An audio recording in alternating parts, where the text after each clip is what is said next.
Quick IAS compose your dream. Hello दोस्तों, quick IAS YouTube channel पे आपका स्वागत है।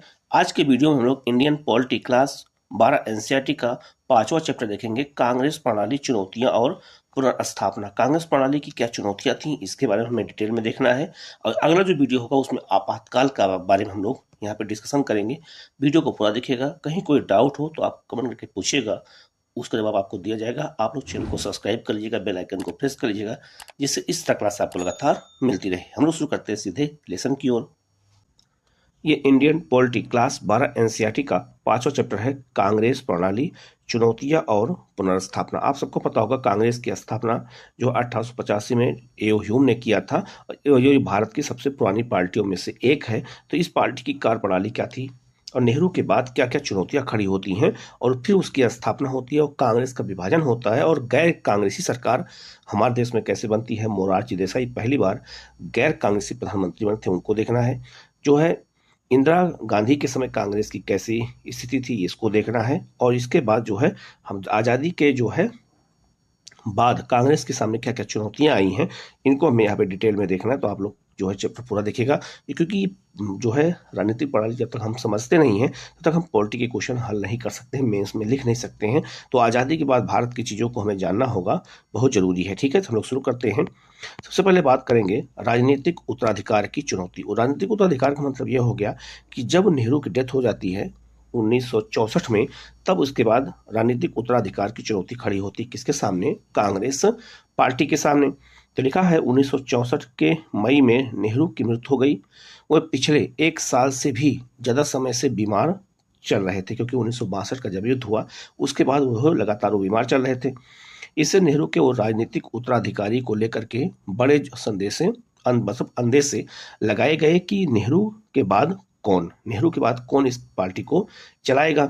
लेकिन भारत जैसे नव स्वतंत्र देश में इस माहौल में एक और गंभीर सवाल जो हवा में तैर रहा था कि नेहरू के बाद आखिर इस देश में होगा कौन। ठीक है, नेहरू के बाद इस देश में क्या होगा और नेहरू के बाद इस देश का क्या होगा, ये भी जो है लोगों के मन में ये बातें चल रही थी। ठीक है, भारत से बाहर के बहुत से लोगों को संदेश था कि जहां नेहरू के बाद लोकतंत्र कायम भी रह पाएगा या नहीं रह पाएगा। दुनिया के बहुत सारे देश के लोग ये सोच रहे थे कि अगर नेहरू नहीं रहेंगे तो उसके बाद क्या भारत में लोकतंत्र कायम रहेगा या नहीं रहेगा। ये भी एक सवाल लोगों के मन में वहां खड़ा हो गया।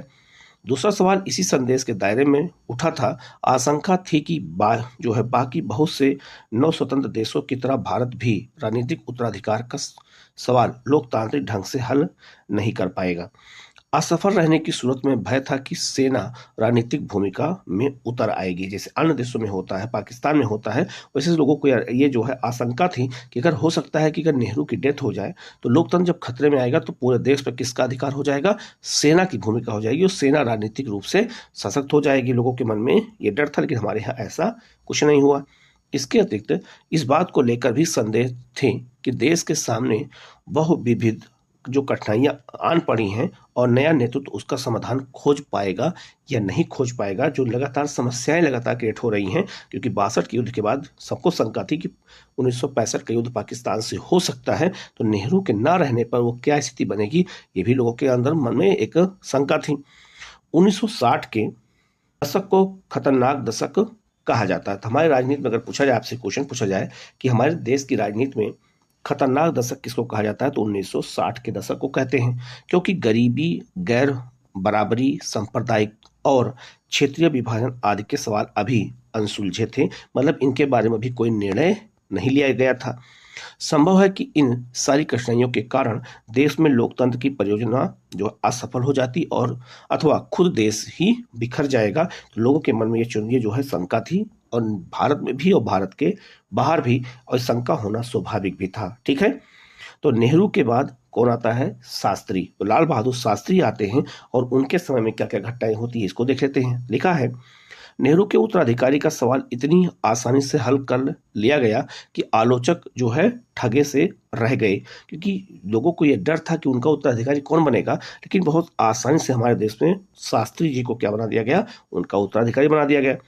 नेहरू की मृत्यु के बाद कांग्रेस पार्टी के अध्यक्ष के कामराज ने अपनी पार्टी के नेताओं और सांसदों से सलाह मशविरा किया। उन्होंने पाया कि सभी लाल बहादुर शास्त्री के पक्ष में हैं। तो उस समय जब कांग्रेस के अध्यक्ष कौन थे, तो के कामराज थे, और उन्होंने किसको प्रधानमंत्री बनाया, तो लाल बहादुर शास्त्री को बनाया। शास्त्री कांग्रेस संसदीय दल के निर्विरोध नेता चुने गए और इस तरह वे देश के प्रधानमंत्री बन गए। तो जो है नेहरू के बाद कौन बन गए, शास्त्री जी बने। शास्त्री उत्तर प्रदेश के थे और नेहरू के मंत्रिमंडल में कई सालों तक मंत्री रहे थे। उनको लेकर के कभी किसी किस्म का विवाद नहीं खड़ा हुआ था। लाल बहादुर शास्त्री को लेकर कभी किसी के मन में कोई भी आशंका या कोई भी विवाद या कोई भी जो है कुछ भी उनके मतलब शंका किसी तरह की नहीं थी। अपने आखिरी सालों में नेहरू उन पर ज्यादा से ज्यादा निर्भर होते गए थे। शास्त्री अपनी सादगी और सिद्धांत निष्ठा के लिए प्रसिद्ध थे, क्योंकि बहुत सादा जीवन उच्च विचारों का था।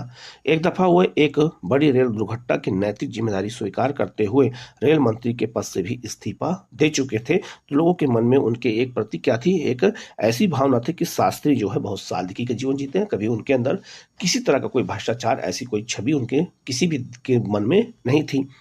शास्त्री 1964 से लेकर के और 1966 तक देश के प्रधानमंत्री रहे। इस पद पर वे बड़े कम दिनों तक रहे, लेकिन इसी छोटी अवधि में देश में दो बड़ी चुनौतियों का सामना उन्होंने किया। पहला क्या था, भारत चीन युद्ध के कारण पैदा हुई आर्थिक कठिनाइयों से उबरने की कोशिश कर रहा था और उसमें बड़ा रोल किसने निभाया, शास्त्री जी ने निभाया। साथ ही मानसून की असफलता से देश में सूखे की स्थिति भी थी। ठीक है, तो दो चीजें था, एक तरफ जो है चीन युद्ध के कारण जो चुनौतियां थी उसको भारत दूर कर रहा था, और दूसरा मानसून उस वर्ष जो है अनिश्चित था, असफल रहा, इसलिए सूखा भारत में पड़ गया था और कृषि की समस्या भी खड़ी हो गई। कई जगहों पर खाद्यान्न का गंभीर संकट जो है आन पड़ा था। फिर 1965 में पाकिस्तान के साथ भी युद्ध करना पड़ा।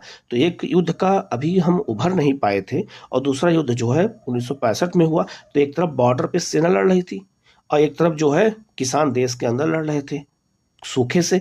इसीलिए उन्होंने नारा क्या दिया था, जय जवान जय किसान का।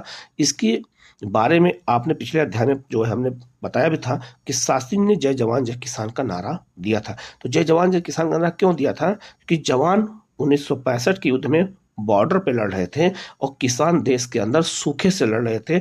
इसीलिए दोनों की प्रशंसा करते हुए जय जवान जय किसान का नारा किसने दिया था, तो लाल बहादुर शास्त्री ने, जो बहुत ज्यादा फेमस है। इससे इन दोनों चुनौतियों से निपटने के उनके दृढ़ संकल्प का पता चलता है। तो उनके सामने जो कम कार्यकाल के लिए प्रधानमंत्री बने, लेकिन उनके सामने जो भी काम आए उन्होंने बहुत बाखूबी उसको निभाया। प्रधानमंत्री के पद पर शास्त्री बड़े कम दिनों तक रहे।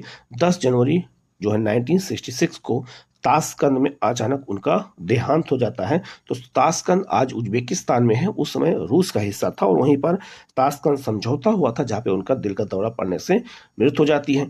ताशकंद तब पूर्व सोवियत संघ का था और आज यह उज्बेकिस्तान की राजधानी है, मैंने भी बताया है। युद्ध की समाप्ति के सिलसिले में पाकिस्तान के तत्कालीन राष्ट्रपति मोहम्मद अयूब खान ने से बातचीत करने और एक समझौते पर हस्ताक्षर करने के लिए वे ताशकंद गए थे और वहीं पर उनकी क्या हो जाती है, डेथ हो जाती है। अब शास्त्री के बाद कौन, तो शास्त्री के बाद इंदिरा गांधी ने जो है कमान संभाला, किसका, कांग्रेस का, और वो देश की पहली महिला प्रधानमंत्री बनी। तो शास्त्री की मृत्यु से कांग्रेस के सामने दोबारा राजनीतिक उत्तराधिकार का सवाल उठ खड़ा हुआ। इस पर मोरारजी देसाई और इंदिरा गांधी के बीच कड़ा मुकाबला था। ठीक है, मोरारजी देसाई बंबई प्रांत, मौजूदा महाराष्ट्र और गुजरात के मुख्यमंत्री के पद पर रह चुके थे। केंद्रीय मंत्रिमंडल में वे मंत्री पद पर भी रह चुके थे। जवाहरलाल नेहरू की बेटी इंदिरा गांधी गुजरे वक्त में कांग्रेस अध्यक्ष पद पर रह चुकी थी। शास्त्री के मंत्रिमंडल में उन्होंने सूचना प्रसारण का मंत्रालय का जो है प्रभार संभाला था। किसने, तो इंदिरा गांधी ने। किसी को पता भी नहीं होगा कि इंदिरा गांधी सूचना प्रसारण मंत्री थी किसके समय में, शास्त्री जी के समय में। इस दफा पार्टी के बड़े नेताओं ने इंदिरा गांधी को समर्थन देने का मन बनाया, लेकिन इंदिरा गांधी के नाम पर सब सहमति कायम नहीं की जा सकी। ऐसे में फैसले के लिए कांग्रेस के सांसदों ने गुप्त मतदान किया और इंदिरा गांधी ने मोरारजी देसाई को हरा दिया और उन्हें कांग्रेस पार्टी के 2/3 से अधिक सांसदों ने अपना मत दिया। ठीक है, तो पार्टी के अंदर लोगों ने क्या किया, मोरारजी देसाई के स्थान पर इंदिरा गांधी को अपना नेतृत्व दिया। मुक्त मतदान हुआ और उसके बाद जो है इंदिरा गांधी को प्रधानमंत्री बनाया गया। नेतृत्व के लिए गहन प्रतिस्पर्धा के बावजूद पार्टी में सत्ता का हस्तांतरण बड़े शांतिपूर्ण ढंग से संपन्न हो गया। इसे भारतीय लोकतंत्र की परिपक्वता के रूप में देखा गया। ऐसा कई देशों में नहीं होता है। बहुत सारे देशों में सत्ता को हस्तांतरण करने में कठिनाई होती है, लेकिन बहुत सारे लोग दंगे फसाद करते, गृहयुद्ध हो जाता है, लेकिन हमारे यहाँ बिल्कुल शांति ढंग से ये काम संपन्न हो गया। नए प्रधानमंत्री को जमने में थोड़ा वक्त लगा। इंदिरा गांधी यूं तो बड़े लंबे समय से राजनीति में सक्रिय थी, क्योंकि अपने पिताजी के साथ रहती थी, तो राजनीति के बारे में जानती थी और कांग्रेस की अध्यक्ष बनी थी। लेकिन लाल बहादुर शास्त्री के मंत्रिमंडल में बड़े कम दिनों से मंत्री पद पर वो थी। कांग्रेस के वरिष्ठ नेताओं ने संभवतः यह सोचकर उनका समर्थन किया होगा कि प्रशासनिक और राजनीतिक मामलों में खास अनुभव न होने के कारण समर्थन और दिशा निर्देशन के लिए इंदिरा गांधी उन पर निर्भर रहेंगी। तो कुछ लोगों को यह लग रहा था कि इंदिरा गांधी जो है कुछ समझ नहीं होगी, राजनीतिक समझ, तो हमारे ऊपर निर्भर रहेंगी और जैसा हम कहेंगे वैसा इंदिरा गांधी करेंगी, लेकिन ऐसा हुआ नहीं। प्रधानमंत्री बनने के एक साल के अंदर इंदिरा गांधी को लोकसभा के चुनाव में पार्टी की अगुवाई करनी पड़ी, तो उन्होंने चुनाव लड़ा और चुनाव की जो है पार्टी की अगुवाई किया। इस वक्त तक देश की आर्थिक स्थिति और खराब हो गई थी, क्योंकि लगातार युद्ध हो रहे थे। इससे इंदिरा की कठिनाइयां ज्यादा बढ़ गई थीं। इन कठिनाइयों के मद्देनजर उन्होंने पार्टी पर अपना नियंत्रण बढ़ाने और अपने नेतृत्व कौशल को दिखाने की कोशिश की, और यहीं से कांग्रेस पार्टी में गांधी परिवार की दबदबा बढ़ता चला गया, क्योंकि इसी कठिनाइयों को उन्होंने दूर करने का अकेले प्रयास किया। ठीक है, हम लोग आगे बढ़ते हैं। इंदिरा गांधी के बारे में क्या दिया गया, पहले हम इसको देख लेते हैं। तो इंदिरा गांधी का जो जन्म हुआ था 1917 में हुआ था और 1984 तक ये जो है रही। तो 1966 से 1977 तक और फिर 1980 से 1984 तक भारत की प्रधानमंत्री रही। तो दो अलग अलग कार्यकाल में जो है ये प्रधानमंत्री रही। युवा कांग्रेस कार्यकर्ताओं के रूप में स्वतंत्रता आंदोलन में भागीदारी उन्होंने निभाया। 1958 में कांग्रेस की अध्यक्ष बनी। कब बनी? 1958 में। 1964 से लेकर 66 में शास्त्री मंत्रिमंडल में केंद्रीय मंत्री के पद पर रही। 67 और 71 और 80 के आम चुनाव में कांग्रेस पार्टी को अपने नेतृत्व में इन्होंने विजयी बनाया। गरीबी हटाओ का नारा दिया। 1971 के युद्ध में जीत का श्रेय और प्रिवी पर्स की समाप्ति की। बैंकों के राष्ट्रीयकरण इन्होंने किया। आणविक परीक्षण किया इन्होंने कब? 1974 में किया। परमाणु परीक्षण पहली बार किया गया तथा पर्यावरण संरक्षण के कदम उठाए गए। तो 1971 में पर्यावरण संरक्षण के लिए कदम उठाया गया था और 1972 में जो क्या हुआ था, तो वहां पर इस काठों में सम्मेलन हुआ था, उसमें इन्होंने बड़ी भूमिका निभाई और वन्य जीव संरक्षण अधिनियम भी इन्हीं समय में पास किया गया।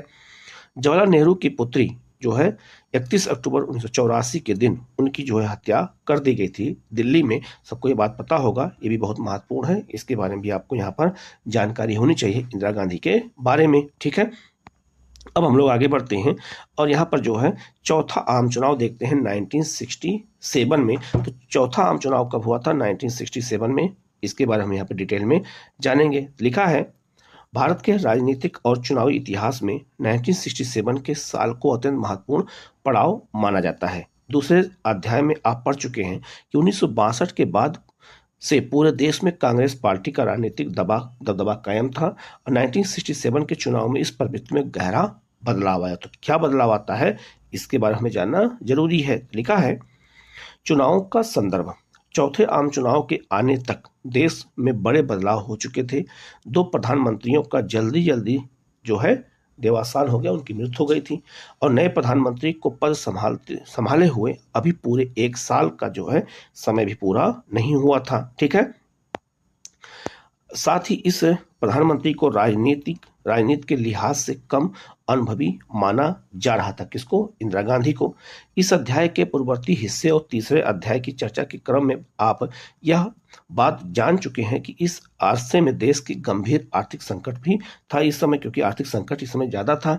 दूसरा, एक तरफ आर्थिक संकट था, युद्ध हो रहा था और युद्ध के कारण भारत की अर्थव्यवस्था कमजोर थी और दूसरी तरफ प्राकृतिक कारण भी थे, जिसमें मानसून की असफलता उसमें एक बड़ा कारण था, जिससे पूरे भारत में सूखा पड़ा हुआ था। तो मानसून की असफलता, व्यापक सूखा, खेती की पैदावार में गिरावट, गंभीर खाद्य संकट, विदेशी मुद्रा भंडार में कमी थी उस समय, औद्योगिक उत्पादन और निर्यात में गिरावट के साथ ही साथ सैन्य खर्चे में भारी बढ़ोतरी हुई थी। नियोजन और आर्थिक विकास के संसाधनों को सैन्य मद में लगाया जा रहा था, क्योंकि देश के सामने सबसे बड़ी चुनौती सेना को मजबूत करना, क्योंकि लगातार युद्ध हो रहे थे। तो जो पैसा जो है योजनाओं में लगाया जाना चाहिए था, गरीबी में लगाया जाना चाहिए था, वो हमें देश कहाँ लग रहा था, तो सैन्य खर्च में लग रहा था। इन सारी बातों से देश की आर्थिक स्थिति विकट हो गई थी। इंदिरा गांधी की सरकार के शुरुआती फैसलों में एक था रुपए का उन्मूलन करना। उसमें रुपए का उन्मूलन उन्होंने किया। माना गया कि रुपए का उन्मूलन अमेरिका के दबाव में किया गया। पहले के वक्त में एक अमेरिकी डॉलर की कीमत 5 रुपए थी, जो बढ़ करके 7 रुपए हो गई। तो मुद्रा का उन्मूलन मतलब यह होता है कि अपने मुद्रा के मूल्य को गिरा देना। ठीक है। आर्थिक स्थिति की जो है विकटता के कारण कीमतों में तेजी से इजाफा हुआ। लोग आवश्यक वस्तुओं की कीमतों में वृद्धि, खाद्यान्न की कमी, बढ़ती हुई बेरोजगारी और देश की दयनीय आर्थिक स्थिति को लेकर विरोध पर उतर आए। पूरा देश इस तरह का विरोध होने लगा। देश में जो है अक्सर बंद और हड़ताल की स्थिति रहने लगी।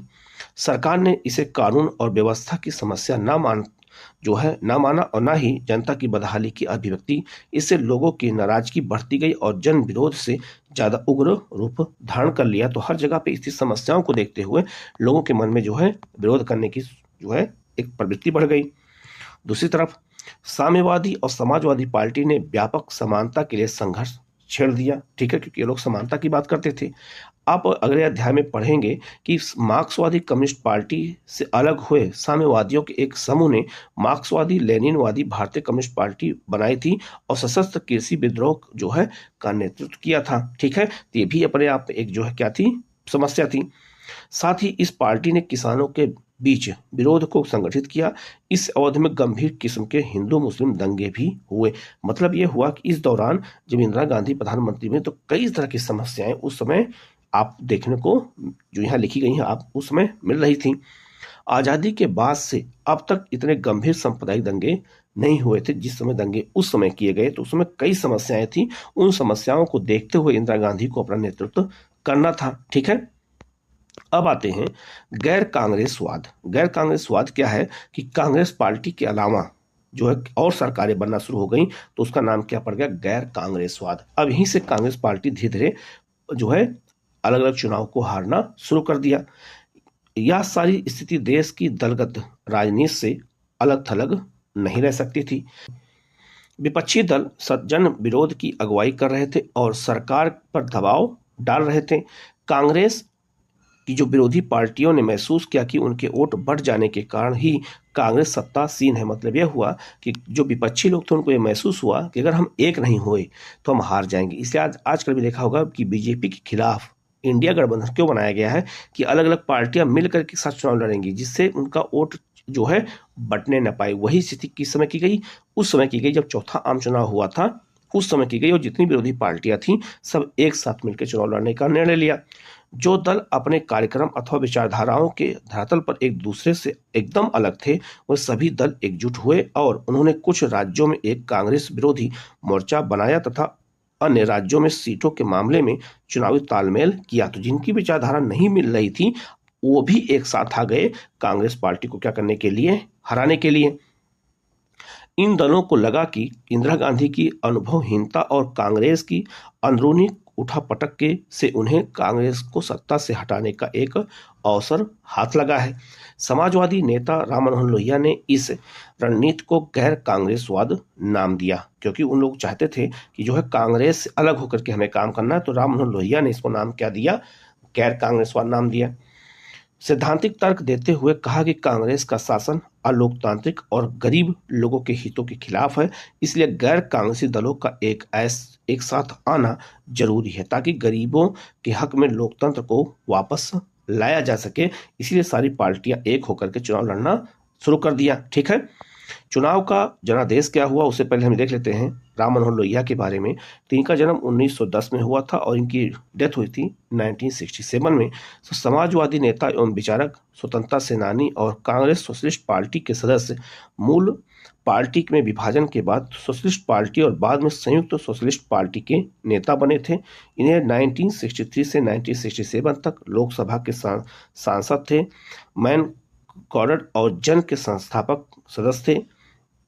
गैर यूरोपीय समाजवादी सिद्धांत के विकास में मौलिक योगदान दिया। विचारधारा का संयोजन, गैर कांग्रेसवाद के रणनीतिकार यही थे। इन्होंने ये शब्द दिया था गैर कांग्रेसवाद। पिछड़े वर्गों को आरक्षण की वकालत और अंग्रेजी विरोध के अलावा ऐसे राजनीतिक नेता के रूप में चर्चित जिन्होंने नेहरू के खिलाफ मोर्चा खोला था। ये लगातार नेहरू का विरोध भी कर रहे थे राम मनोहर लोहिया। और आज जो भारतीय समाजवादी पार्टी है, भारत की जो उत्तर प्रदेश में समाजवादी पार्टी, जिसके जो है मुखिया कौन थे, मुलायम सिंह, आज अखिलेश हैं, ये उन्हीं विचारधारा को ये लोग फॉलो करते हैं। लोहिया की विचारधारा से लोग जुड़े हुए हैं। ठीक है, हम लोग आगे बढ़ते हैं। चुनाव का जनादेश, व्यापक जन असंतोष और राजनीतिक दलों के ध्रुवीकरण के इसी माहौल में लोकसभा और राज्य विधानसभा के लिए 1967 के फरवरी माह में चौथे आम चुनाव हुए। कांग्रेस पहली बार नेहरू के बिना मतदाताओं का सामना कर रही थी। इस समय नेहरू नहीं थे। चुनाव के परिणामों से कांग्रेस को राष्ट्रीय और प्रांतीय स्तर पर गहरा धक्का लगा। तत्कालिक अनेक राजनीतिक पर्यवेक्षकों ने चुनाव परिणामों को राजनीतिक भूकंप की संज्ञा दी। इसको जैसे तैसे लोकसभा में बहुमत तो मिल गया था, लेकिन उसको प्राप्त मतों के प्रतिशत और सीटों की संख्या में भारी गिरावट आ गई थी। अब से पहले कांग्रेस को कभी ना तो इतने कम वोट मिले थे और ना ही इतनी कम सीटें मिली थीं। इंदिरा गांधी के मंत्रिमंडल के आधे मंत्री चुनाव हार गए थे। तमिलनाडु से कामराज, महाराष्ट्र से जो है एस.के.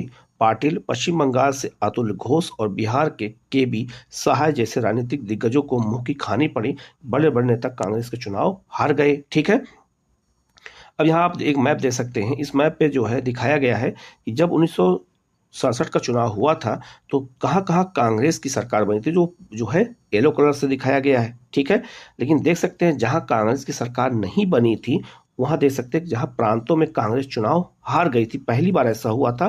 तो उसमें आप देख सकते हैं पंजाब, दिल्ली, उत्तर प्रदेश, राजस्थान, बिहार, पश्चिम बंगाल, उड़ीसा और साउथ में जो है आप देख सकते हैं तो आपका मद्रास और इसके अलावा केरल और आपका गोवा और दमन दीव, यहाँ पे चुनाव कौन हार गया, कांग्रेस चुनाव हार गई थी। इसलिए कहते हैं यहीं से जो है कांग्रेस का जो है चुनाव हारने की जो सिलसिला था वो यहीं से क्या हो गया, शुरू हो गया और लगातार जारी रहा। ठीक है, आगे बढ़ते हैं। अब यहीं से बदलाव हमारे देश की राजनीति में होना शुरू हो गया था। इस चीज को हमें समझना जरूरी है। तो राजनीतिक बदलाव की यह नाटकीय स्थिति आपको राज्यों में और ज्यादा स्पष्ट नजर आएगी। कांग्रेस को 7 राज्यों में बहुमत नहीं मिला, जैसे आप मैप में दिखाया मैंने। 2 अन्य राज्यों में दल बदल के जो है कारण यह पार्टी सरकार नहीं बना सकी। जिन 9 राज्यों में कांग्रेस के हाथ में से सत्ता निकल गई थी वे देश के किसी एक भाग में कायम राज्य नहीं थे, ये राज्य पूरे देश के अलग अलग हिस्सों में थे। कांग्रेस पंजाब, हरियाणा, उत्तर प्रदेश, मध्य प्रदेश, बिहार, पश्चिम बंगाल, उड़ीसा, मद्रास और केरल में सरकार नहीं बना सकी, जैसा भी आपने मैप पे दिखाया। मद्रास प्रांत, अब इसे तमिलनाडु कहा जाता है, में एक क्षेत्रीय पार्टी द्रवित जो है मुन्नेत कम डम अर्थात जो है क्या कहते हैं, डीएमके कहते हैं, पूर्ण बहुमत के साथ सत्ता में आने में कामयाब रही और डीएमके हिंदी विरोधी आंदोलन का नेतृत्व करके सत्ता में आई थी, क्योंकि वहां आज भी लोग हिंदी का विरोध करते हैं। ठीक है, यहाँ के छात्र हिंदी को राजभाषा के रूप में केंद्र द्वारा अपने ऊपर थोपने का विरोध कर रहे थे और डीएमके ने उनके इस विरोध को नेतृत्व प्रदान किया, इसीलिए वो पार्टी चुनाव जीत गई। चुनावी इतिहास में पहली घटना थी जब किसी गैर कांग्रेसी दल को किसी राज्य में पूर्ण बहुमत मिला था। वो राज्य कौन था, तमिलनाडु था। अन्य 8 राज्यों में विभिन्न गैर कांग्रेसी दलों की गठबंधन सरकार बनी। उस समय आमतौर पर कहा जाता था कि दिल्ली से हावड़ा तक जाने के लिए ट्रेन पर बैठो तो यह ट्रेन अपने पूरे रास्ते में एक भी कांग्रेस शासित राज्य से होकर के नहीं गुजरेगी। ये कहावत हो गई थी उस समय कि कांग्रेस का राज इस पूरे क्षेत्र में खत्म हो गया। लोग कांग्रेस को सत्ताहीन देखने के जो है अभ्यस्त थे और उनके लिए यह एक विचित्र अनुभव था। तो क्या मान लिया जाए कि कांग्रेस का दबदबा खत्म हो गया था? अब यहीं से कांग्रेस का दबदबा क्या हो गया, खत्म हो गया और वो आज भी जारी है। ठीक है, तो कांग्रेस का जो नेतृत्व है अगर वो जब तक अच्छा नहीं रहेगा तब तक कांग्रेस पार्टी चुनाव हारती रहेगी। आज भी यही स्थिति बनी हुई है। अब बात करते हैं गठबंधन, और हमारे देश में यहीं से गठबंधन की राजनीति भी शुरू हो जाती है। कभी कभी मेंस एग्जाम में पूछा था कि गठबंधन की राजनीति भारत में कब शुरू होती है, इसके क्या मायने हैं, क्या इसके लाभ क्या हानियां हैं, इसके बारे में अच्छे से समझना और जानना है। 1967 के चुनाव से गठबंधन की परिघटना सामने आई। यहीं से कभी कभी एग्जाम में आए, आप यहीं से शुरू करेंगे कि 1967 के आम चुनाव से ही भारत में क्या शुरू हो गया, चौथे आम चुनाव से ही हमारे गठबंधन की परिपाटी शुरू हो गई। चूंकि किसी पार्टी को बहुमत नहीं मिला था, इसीलिए अनेक गैर कांग्रेसी पार्टियों ने एकजुट होकर के संयुक्त विधायक दल बनाया और गैर कांग्रेसी सरकारों को समर्थन दिया। इसी कारण इन सरकारों को संयुक्त विधायक दल की सरकार कहा गया है। ठीक है, ये भी अपने आप में बहुत महत्वपूर्ण है। ठीक है, आगे बढ़ते हैं। अधिकतर मामलों में ऐसी सरकार के घटक दल विचारधारा के लिहाज से एक दूसरे से भिन्न थे। जिन्होंने गठबंधन किया था उनकी विचारधारा अलग थी, लेकिन मजबूरन इन लोगों को एक साथ आना पड़ा।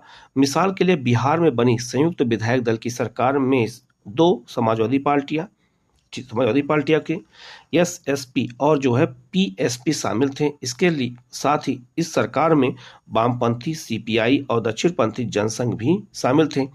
पंजाब में बनी संयुक्त विधायक दल की सरकार को पॉपुलर यूनाइटेड फ्रंट की सरकार कहा गया था, और मतलब उसमें गठबंधन को अलग अलग सरकारों का नाम दिया गया था।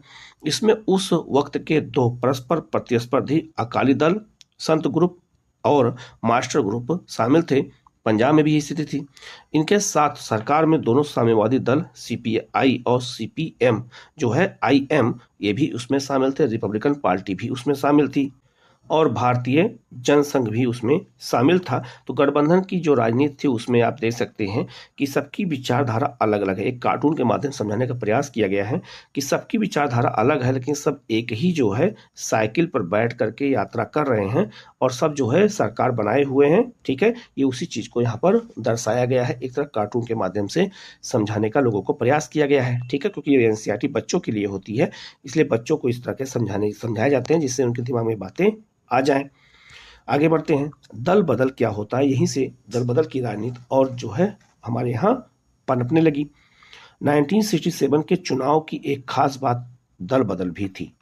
इसने राज्यों में सरकारों के बनने बिगड़ने में बड़ी महत्वपूर्ण भूमिका निभाई। कोई जनप्रतिनिधि किसी खास दल के चुनाव चिन्ह को लेकर चुनाव लड़े और जीत गए, और चुनाव जीतने के बाद इस दल को छोड़ करके दूसरे दल में शामिल हो गए। क्यों? क्योंकि उसमें दल बदल का कोई कानून नहीं था। आज दल बदल का कानून है, 10वीं अनुसूची इसके लिए जोड़ी गई है 52 संविधान संशोधन द्वारा 1985 में। तो दल बदल का कानून उस समय नहीं था। ठीक है, दल बदल का कानून कब बना? 1985 में बना है। ठीक है, तो पार्टी किसी और जो व्यक्ति होता था वो किसी और पार्टी चुनाव जीतता था, लेकिन दूसरे पार्टी में जाके मिल जाता था, क्योंकि उस दल बदल का कोई कानून था ही नहीं। तो इसे दल बदल कहते थे। 1967 के आम चुनाव के बाद कांग्रेस को छोड़ने वाले विधायकों ने 3 राज्यों हरियाणा, मध्य प्रदेश और उत्तर प्रदेश में गैर कांग्रेस सरकारों को बहाल करने में अहम भूमिका निभाई।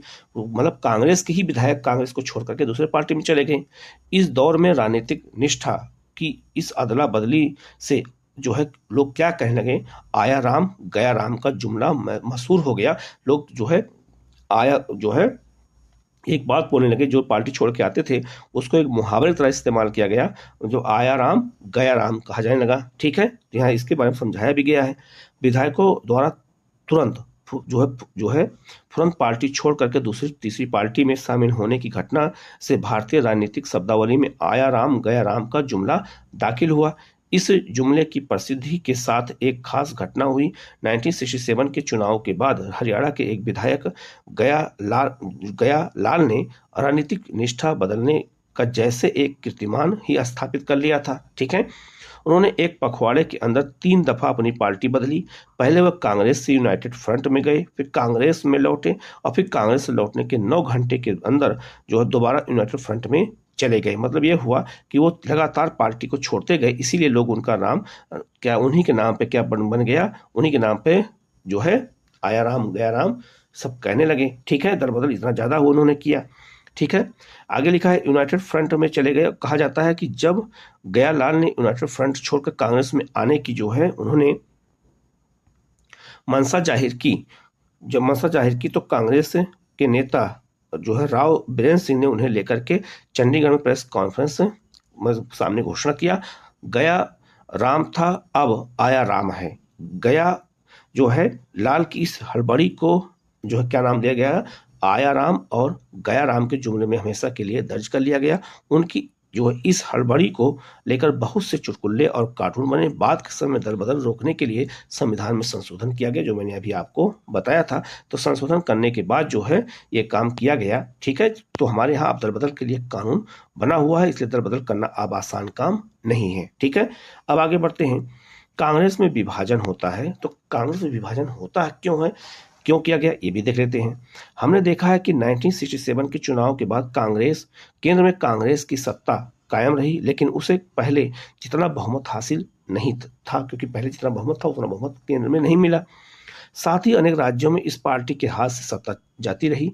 सबसे महत्वपूर्ण बात यह थी कि चुनाव के नतीजों ने साबित कर दिया कि कांग्रेस को चुनाव में हराया जा सकता है। मतलब एक लोगों के मन में धारणा बैठ गई कि कांग्रेस को हराया जा सकता है।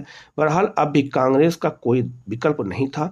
राज्यों में बनी अधिकतर गैर कांग्रेस गठबंधन की सरकार ज्यादा दिनों तक नहीं टिक पाई। इन सरकारों ने बहुमत खोया और उन्हें या तो नए सिरे से गठबंधन बनाना पड़ा अथवा राष्ट्रपति शासन लागू कर दिया गया, ठीक है। तो वहां पे भी सरकारें बहुत दिनों तक चल नहीं पाई, ठीक है। आगे बढ़ते हैं। अब हम लोग इंदिरा बनाम सिंडिकेट, ये क्या है इसको जानने से पहले यहाँ ब्रैकेट में जो है इनके बारे में दिया गया है। के कामराज के बारे में कांग्रेस के अध्यक्ष भी थे, इनके बारे में देख लेते हैं। स्वतंत्रता सेनानी और कांग्रेस के नेता थे। मद्रास तमिलनाडु के मुख्यमंत्री रहे। मद्रास प्रांत में शिक्षा का प्रसार करने और स्कूली बच्चों को दोपहर का भोजन देने की योजना लागू करने के लिए प्रसिद्ध हुए थे, ठीक है। 1963 में इन्होंने प्रस्ताव रखा था कि सभी वरिष्ठ कांग्रेसी नेताओं को इस्तीफा दे देना चाहिए ताकि उपेक्षाकृत युवा पार्टी कार्यकर्ता कमान संभाल सके। ये युवाओं के समर्थक थे। यह प्रस्ताव कामराज योजना के नाम से मशहूर हुआ। आप कांग्रेस अध्यक्ष भी रह चुके हैं, याद रखना इनके बारे में बहुत मशहूर है ये कहावत थी कामराज योजना के बारे में। आज भी इनकी चर्चा होती है कि कांग्रेस के जो वृद्ध लोगों उनको हटाया जाए और युवाओं को मौका दिया जाए। ये कामराज योजना का एक बहुत बड़ा हिस्सा था, इसके बारे में चर्चा आज भी होती है, ठीक है। अब हम लोग आगे बढ़ते हैं। इंदिरा बनाम सिंडिकेट, ये क्या है, तो याद रखना इंदिरा गांधी को विपक्ष से बहुत ज़्यादा डर नहीं था। सबसे ज़्यादा डर था इंदिरा गांधी को अपने पार्टी के लोगों से, क्योंकि अपने पार्टी के लोगों ने इंदिरा गांधी के खिलाफ जो है काम करना शुरू कर दिया। तो जो खिलाफ थी उन्हीं के पार्टी के अंदर रह करके उन्हीं को सिंडिकेट कहा गया है। आप यहाँ पे हम लोग पढ़ते हैं, देखते हैं। लिखा है, इंदिरा गांधी को असली चुनौती विपक्ष से नहीं बल्कि खुद अपनी पार्टी के भीतर से मिली। जैसा मैंने आपको बताया, उन्हें सिंडिकेट से निपटना पड़ा। सिंडिकेट कांग्रेस के भीतर ताकतवर और प्रभावशाली नेताओं का एक समूह था। सिंडिकेट ने इंदिरा गांधी को प्रधानमंत्री बनवाने में महत्वपूर्ण भूमिका निभाई थी। यही लोग निभाए थे और यही लोग उनके खिलाफ हो गए।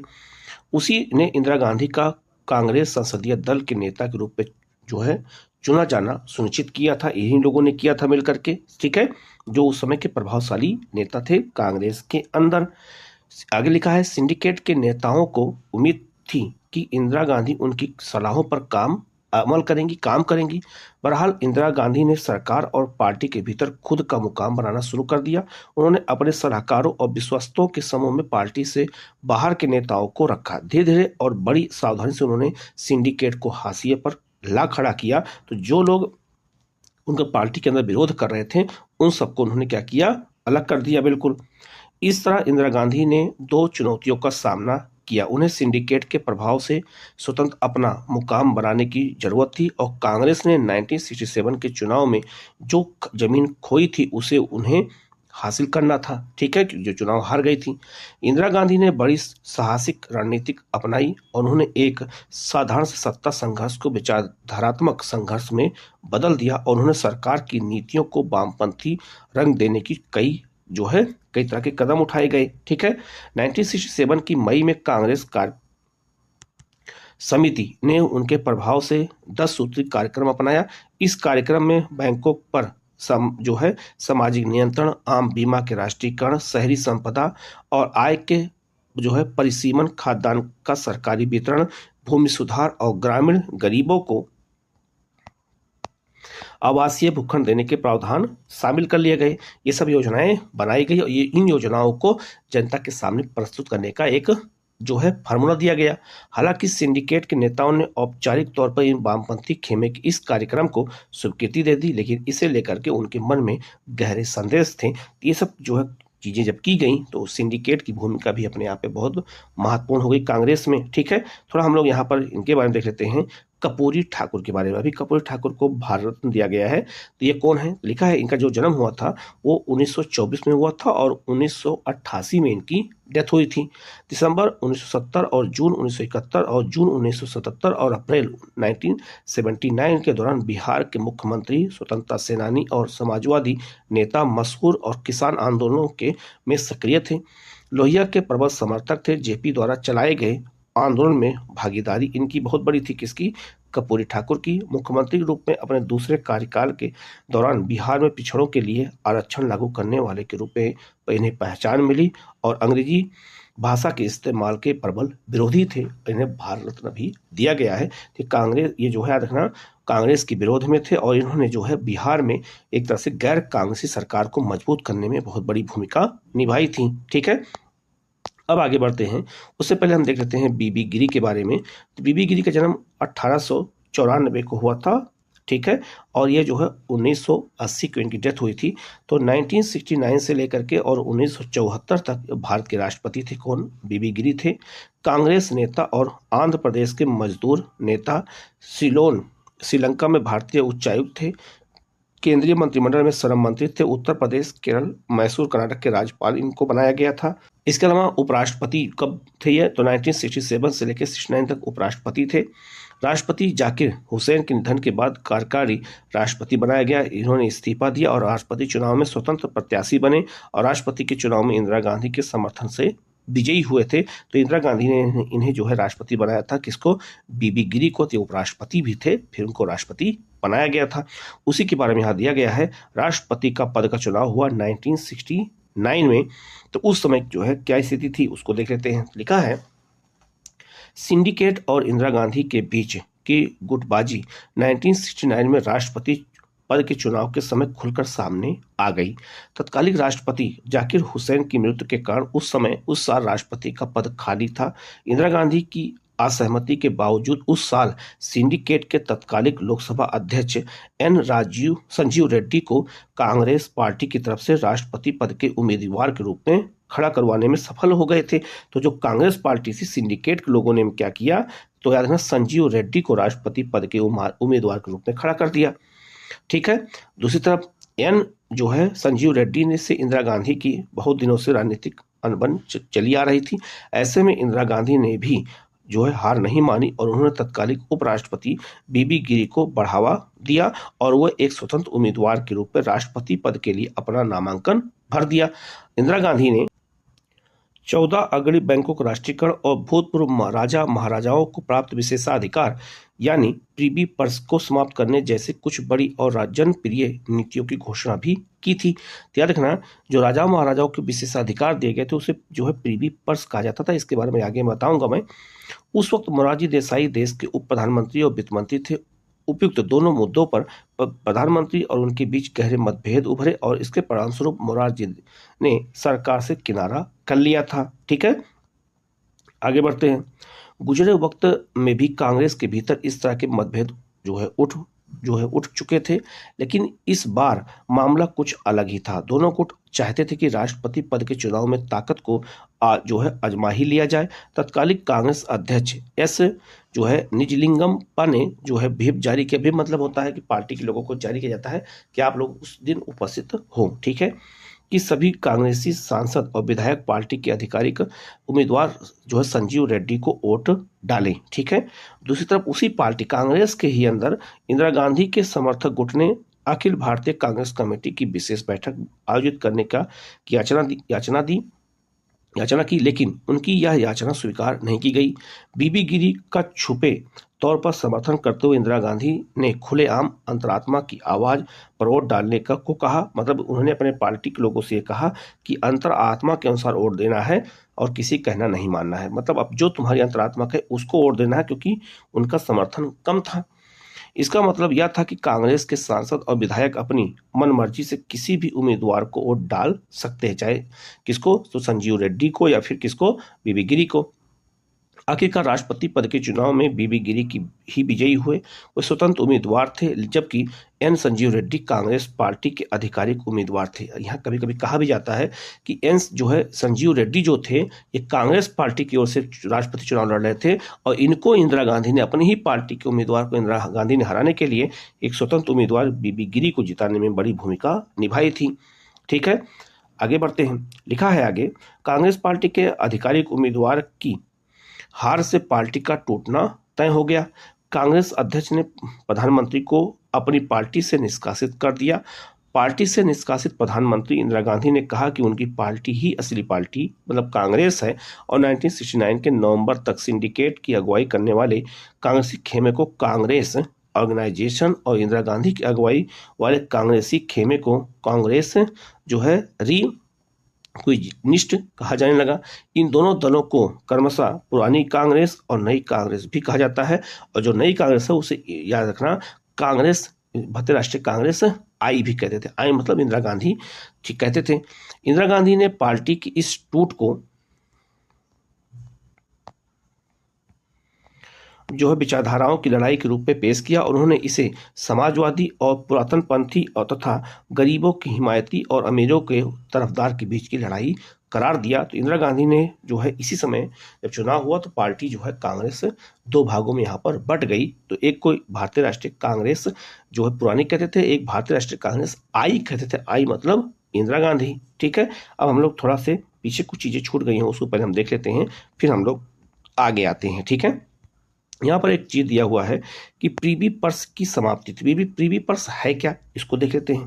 तो लिखा है, पहले अध्याय में आपने देसी रियासतों के विलय के बारे में पढ़ा था। मैंने जब पहला चैप्टर पढ़ाया था आप लोगों को तो उसमें देसी रियासतों के बारे में बताया था।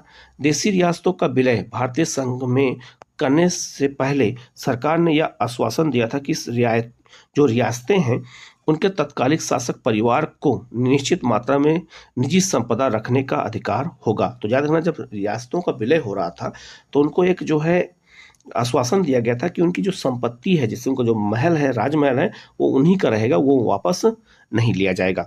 साथ ही सरकार की तरफ से उन्हें कुछ विशेष भत्ते भी दिए जाएंगे।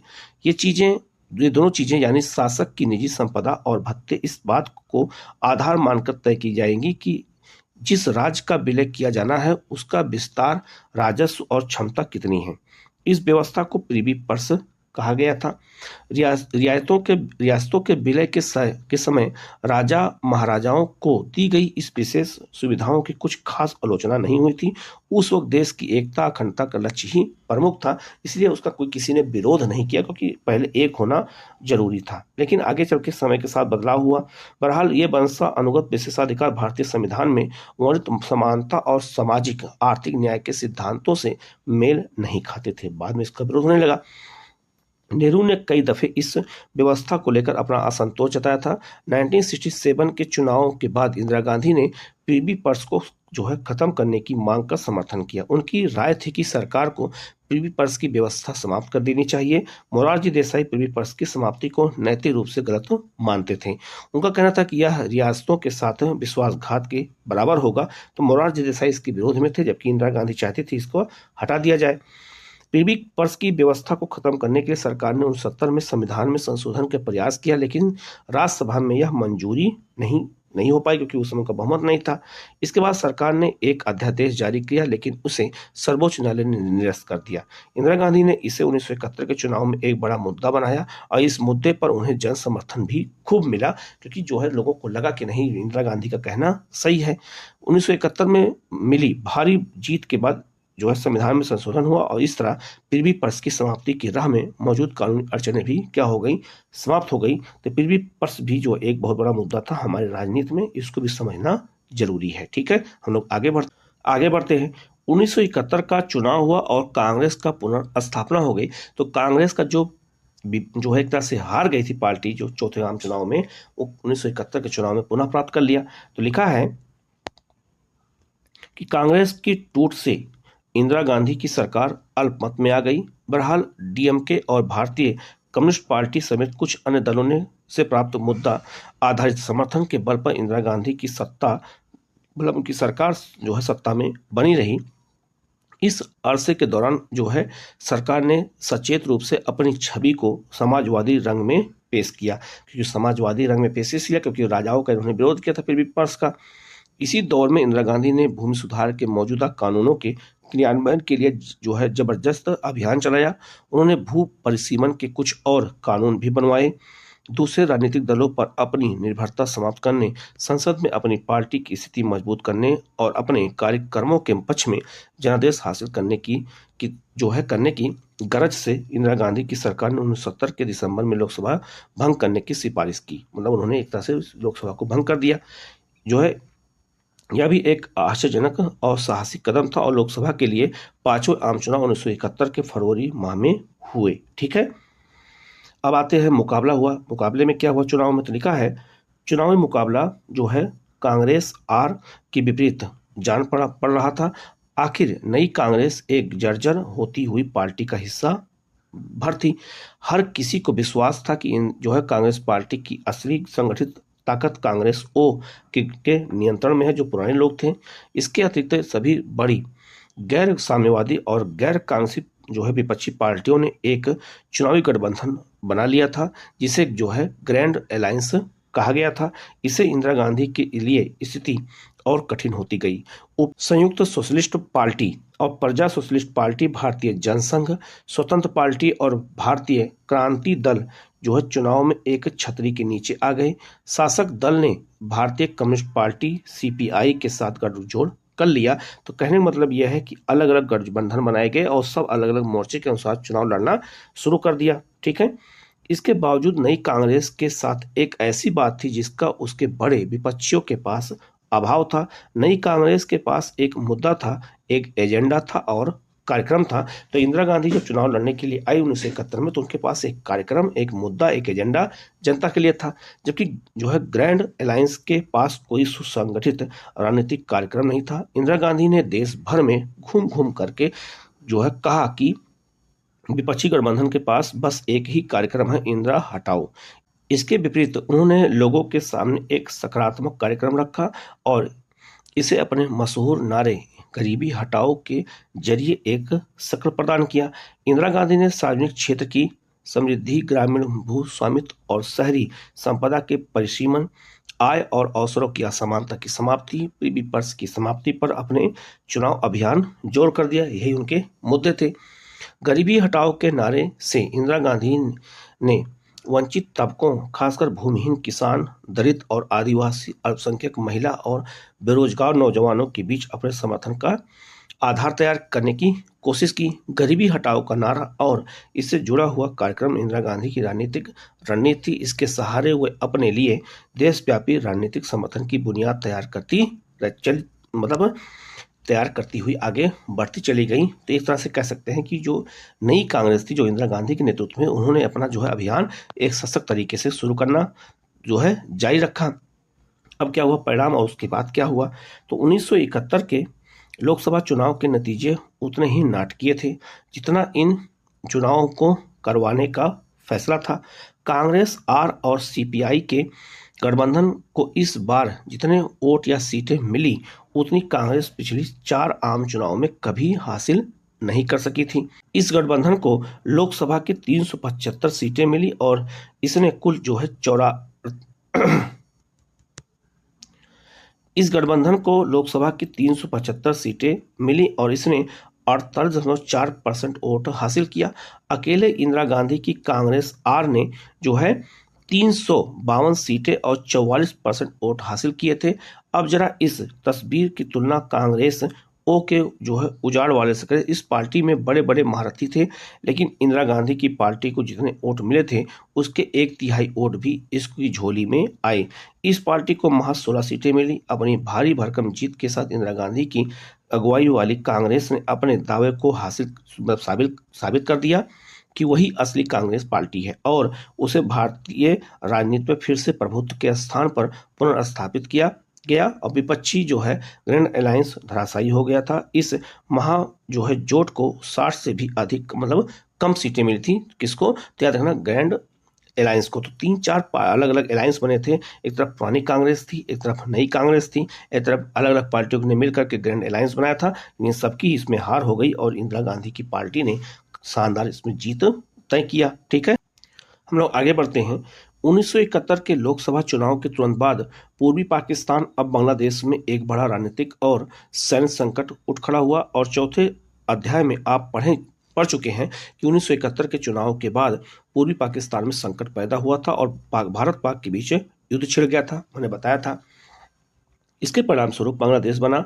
इन घटनाओं से इंदिरा गांधी की लोकप्रियता में चांद लग गए। अब इंदिरा गांधी की लोकप्रियता यहाँ सबसे ज्यादा हो गई थी। विपक्ष के नेताओं, खास करके याद रखना जो विपक्ष के नेता थे कि नेताओं तक ने उनके राज्य कौशल की प्रशंसा की। 1972 के राज्य विधानसभा के चुनाव में उनकी पार्टी को व्यापक सफलता मिली। उन्हें गरीबों और वंचितों के रक्षक और एक मजबूत राष्ट्रवादी नेता के रूप में देखा गया। पार्टी के अंदर अथवा बाहर उनके विरोध की कोई गुंजाइश ही नहीं बची थी, चाहे पार्टी के अंदर हो चाहे पार्टी के बाहर हो। ठीक है, जिस उनका कद क्या हो गया, काफी बड़ा हो गया था। कांग्रेस लोकसभा के चुनाव में जीती थी और राज्य स्तर के चुनाव में भी। इन दो लगातार जीतों के साथ कांग्रेस का दबदबा एक बार फिर कायम हुआ और कांग्रेस अब लगभग सभी राज्यों में सत्ता में थी। समाज के विभिन्न वर्गों में यह जो है लोकप्रिय भी थी। महज 4 साल की अवधि में इंदिरा गांधी ने अपने नेतृत्व और कांग्रेस पार्टी के प्रभुत्व के सामने खड़ी चुनौतियों को जो है धूल चटा दी थी। जितने भी उनके विरोधी थे सबको क्या किया, धूल चटा दिया, और जितनी चुनौतियां थे उनको भी दूर करने का उन्होंने बाखूबी प्रयास किया। ठीक है, आगे बढ़ते हैं। कांग्रेस प्रणाली का पुनर्स्थापना क्या है? तो कांग्रेस पार्टी जो हार गई थी उसके बाद जब पुनः जीती तो उसे क्या कहते हैं, पुनर्स्थापना। तो क्या हुआ, तो बहरहाल कांग्रेस प्रणाली के पुनर्स्थापना का क्या मतलब निकलता है? इंदिरा गांधी ने जो कुछ किया वह पुरानी कांग्रेस को पुनर्जीवित करने का काम नहीं किया था। कई मामलों में यह पार्टी इंदिरा गांधी के हाथों नई तर्ज पर बनी। तो याद रखना जो कांग्रेस आज हमारे यहाँ है वो एक नई पार्टी के रूप में उस समय उभरी थी। नई पार्टी कैसे, उसे नई कांग्रेस कहते थे। इस पार्टी को लोकप्रियता के लिहाज से कहीं मतलब वही स्थान प्राप्त था जो उसे शुरुआती दौर में हासिल था नेहरू के समय में। लेकिन यह अलग किस्म की पार्टी थी। यह पार्टी पूर्णतया अपने सर्वोच्च नेता की लोकप्रियता पर आश्रित थी, खासकर इंदिरा गांधी के। इस पार्टी का संगठित जो ढांचा भी अपेक्षाकृत कमजोर था। इस कांग्रेस पार्टी के भीतर कई गुट नहीं थे, यानी अब वह विभिन्न मतों और हितों को एक साथ लेकर चलने वाली पार्टी नहीं थी। ठीक है, कि केवल एक ही हित लेकर चलना है, कई लोगों के हितों को ध्यान में रख करके यह पार्टी आगे बढ़ना शुरू कर दी। इस पार्टी ने चुनाव जीते, लेकिन इस जीत के लिए पार्टी कुछ सामाजिक वर्गों जैसे गरीबी, महिला, दलित, आदिवासी और अल्पसंख्यकों पर ज्यादा निर्भर थी, जो कांग्रेस उभर कर सामने आई। ठीक है, ये बहुत इंपॉर्टेंट भी था कांग्रेस के लिए कि जो निम्न वर्ग के लोग थे वो कांग्रेस के साथ जुड़ गए थे। वह एकदम नई कांग्रेस थी। इंदिरा गांधी ने कांग्रेस प्रणाली को पुनर्स्थापित जरूर किया, लेकिन कांग्रेस प्रणाली की प्रकृति को बदल करके, उन्होंने पूरे कांग्रेस पार्टी को ही बदल करके तब जाकर के उसकी मजबूती को उन्होंने हासिल किया था। कांग्रेस प्रणाली के भीतर हर तनाव और संघर्ष को पचा लेने की क्षमता थी। कांग्रेस प्रणाली को इसी जो है खासियत के कारण जाना जाता था, लेकिन नई कांग्रेस ज्यादा लोकप्रिय होने के बावजूद इस क्षमता से हीन थी, मतलब उसके अंदर इतनी क्षमता भी नहीं आई थी। कांग्रेस ने अपनी पकड़ मजबूत की और इंदिरा गांधी की राजनीतिक हैसियत अप्रत्याशित रूप से बढ़ी, लेकिन जनता की जो है आकांक्षाओं की अभिव्यक्ति की लोकप्रिय लोकतांत्रिक जमीन छोटी पड़ती चली गई। ठीक है, विकास और आर्थिक जो है बदहाली के मुद्दों पर जनाक्रोश और लामबंदी लगातार बढ़ती रही, क्योंकि याद रखना 2 मामले में इंदिरा गांधी की आलोचना होने लगी, एक विकास के मुद्दे पर और एक आर्थिक लामबंदी बदहाली के मुद्दे पर। और यहीं से जो है इंदिरा गांधी जो है को आपातकाल लागू करना पड़ा। अभी आगे उसके बारे में हम अगले चैप्टर में पढ़ेंगे। अगले अध्याय में आप पढ़ेंगे कि कैसे इन बातों से एक राजनीतिक संकट उठ खड़ा हुआ, जब जेपी ने जो है आंदोलन किया था, संपूर्ण क्रांति जिसे कहते हैं, और इससे देश के संवैधानिक लोकतंत्र के अतिरिक्त अस्तित्व पर एक खतरा मंडराने लगा था। और उसी के बाद इमरजेंसी कैसे लागू की गई थी, उसी के बारे में अगले अध्याय में हम लोग वहां पर डिटेल में पढ़ेंगे। तो इस चैप्टर में जो कांग्रेस पार्टी की कार्यशैली थी और 2 आम चुनाव हमें इसमें हमने देखा। एक जो है चौथा आम चुनाव 1967 में और एक 1971 में। तो उसमें कांग्रेस पार्टी कैसे विभाजित हुई, फिर नई पार्टी कैसे मजबूत हुई, इन सब के बारे में यहाँ पे जानना जरूरी था। इस वीडियो में मैंने बताया। अगली जो वीडियो होगा उसमें आपातकाल के बारे में बताया जाएगा। तो आप लोग वीडियो को पूरा देखिएगा, चैनल को सब्सक्राइब कर लीजिएगा, जिससे इस तरह क्लास आपको लगातार मिलती रहे। Okay, thank you.